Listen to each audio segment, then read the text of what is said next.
everybody, and welcome to Fun with Science. I'm Pamela. And I'm Gabby. Today is April 24th, 2017, and we are in our lab and dining room getting ready to show you guys how we have fun with science.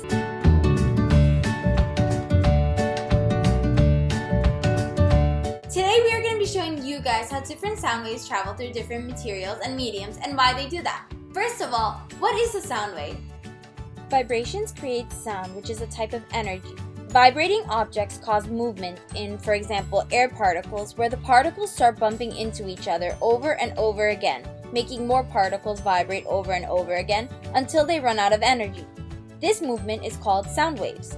Vibrations can travel through different mediums such as air, solids, and liquids in the form of sound waves. Mediums are substances through which things such as sound waves can travel through.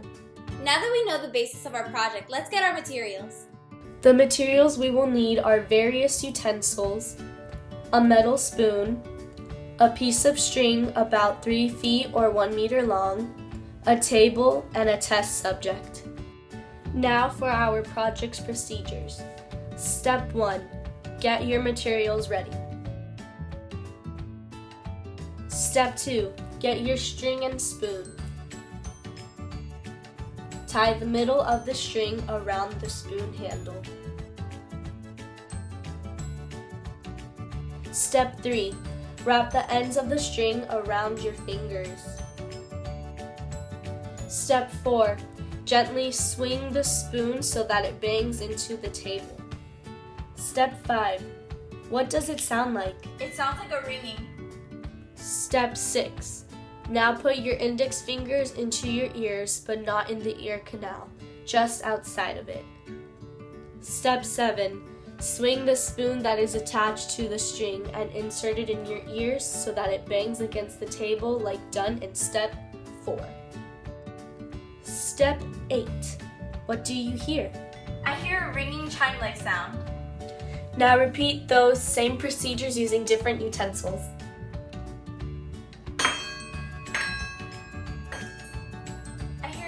Sound again. I hear a chime-like sound too.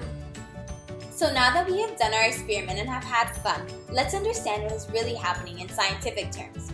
In the first trial with the spoon, because we used a solid, which were the string and the finger, to get the sound to our ears, we were able to hear the chiming sound, which was much louder in volume than when we let the sound travel through the air, a gas. The sound was louder because, as previously stated, the string is a solid, so the vibrating sound waves from the spoon that was being banged on the table moved up the string, through the fingers, and into the ears.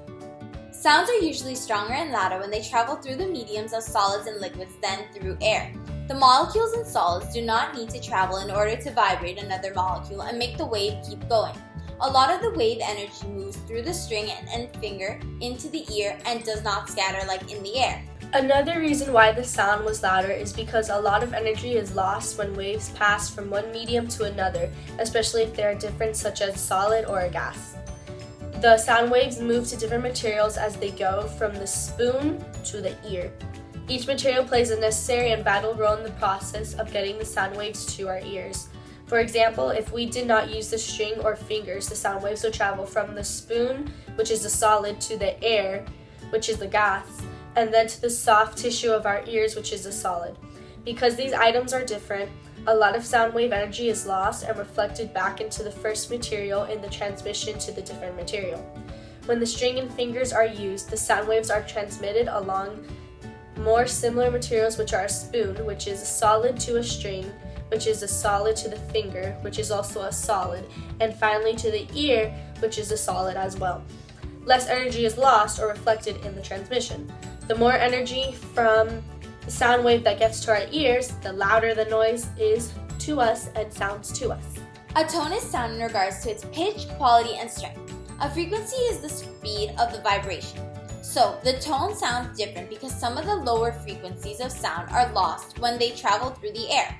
The string and finger let those low frequencies reach our ears and it sounds different, like a chime. We can apply this in simple ways to our lives too. For example, when you record your voice and then you play it back and hear it, it sounds different.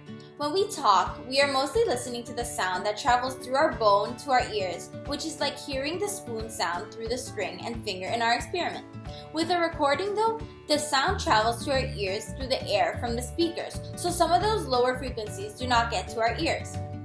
If you put your hands over your ears while talking like this, you will hear a change in sound. Because your hands are on your ears, you're blocking the sound that comes out of your mouth and reaches your ears from the air. So now you are only hearing the sound that travels internally. These sound waves in combination with a greater proportion of low frequency sounds sound very different. We can also use this experiment and relate it to the real world. For example, many underwater animals communicate with each other using sounds such as dolphins and killer whales. Sound travels very well in liquids, so these animals use this technique to find their mothers, to find mates, and to find food. We as humans share this great gift of using sound with these amazing creatures. So we hope you all learned something and enjoyed this video. Overall, we hope you had fun with science.